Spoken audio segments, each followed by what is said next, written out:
Karena buat saya, Pilkada DKI itu bukan pemilihan kepala daerah, tapi pemilihan pejuang politik. Pemilihan, ya itu dasarnya kan. Jadi harus dianggap bahwa ini satu ujian baru, apakah Anies menang atau kalah, tetapi dia mesti ada di situ sebagai pejuang politik, bukan sebagai gubernur. Gubernur hal biasa aja, tuh apa pentingnya jadi gubernur hari-hari ini kan. Tetapi yang ada di depan kita adalah kerusakan infrastruktur politik, kerusakan lembaga-lembaga politik. Itu yang mesti kita benahi itu. Jadi Anies itu kita tugaskan untuk membenahi negara melalui kedudukan dia sebagai gubernur. Tetapi tentu dia nggak bisa lakukan semua kan. Namun yang diperlukan sinyal bahwa dia adalah gubernur yang hendak memperbaiki negara ini. Itu dasarnya. Entah 2029 kapan. Tapi kita mesti sinopsikan itu supaya Jakarta walaupun dia pindah sebagai ibu kota, tapi ini tetap ibu kota politik, ibu kota bisnis, ibu kota kebudayaan, ibu kota rumor, ibu kota gosip, segala macam ada di Jakarta kan. Jadi memimpin Jakarta itu artinya sudah pasti akan memimpin Indonesia tuh. Jadi kita ulangi perlahan-lahan. Fungsi dari Anies itu adalah penanda baru politik Indonesia. Penanda baru itu yang lama-lama ya udah Jokowi, Prabowo, Kaisang. Apalagi tadi ngapain ngomongin pertimbangin Kaisang segala macam tukar kalau nggak ada soal di situ.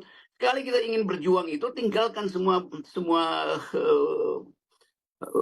becek yang dibuat oleh Pak Jokowi kan. Jadi harusnya begitu tuh. Kalau itu ya udah nanti gue jadi juru bicara tim kampanye PKS, bukan tim kampanye Anies ya, tim kampanye PKS itu.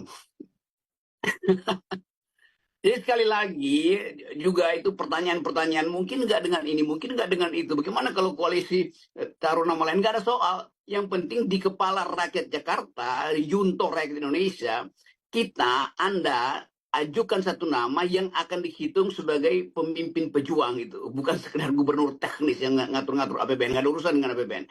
Kenapa itu mesti kita ucapkan? Karena udah kelewatan. Nih, bangsa ini dibodohi, dibikin dungu oleh Jokowi sehingga nggak mampu lagi untuk mengeluarkan pikiran alternatif. Soal pilkada ini cuma soal pemilihan presiden, gubernur. Bukan. Ini pemilihan cara berpikir baru tentang politik. Pemilihan pemimpin yang mampu untuk berjuang habis-habisan itu. Jadi kita mulai dari Jakarta itu. Jadi penanda itu ada di situ. Ridwan Kamil ya nggak ada. Ridwan Kamil nggak punya kualitas itu atau kapasitas untuk jadi pejuang atau penantang, malah itu dia orang mediocre juga sebetulnya kan. Jadi kita mau lihat itu tuh. Dan kita mesti terang-terang katakan, bukan saya anti Pak Ridwan Kamil, saya juga bisa puji-puji dia. Tetapi standar seseorang untuk masuk di dalam politik 2024 ke 2029 adalah pejuang. Itu aja, titik. Bukan yang pamer-pamer atau main-main narasi segala macam itu. Orang yang punya ide dan mau mengatakan bahwa saya mau bertengkar dengan ide yang tidak menghalangi saya. Nah, saya mau dengar itu dilanjutkan ide-ide soal desak Anies yang sudah dibuat dengan baik sebetulnya tuh. Jadi sekali lagi poin saya bukan soal kalkulasi kuantitatif, tetapi kalkulasi untuk menghasilkan seorang yang dalam kualitas apapun berbeda dengan Prabowo, berbeda dengan Jokowi, dan berbeda dengan siapapun. Apalagi dengan Ridwan Kamil.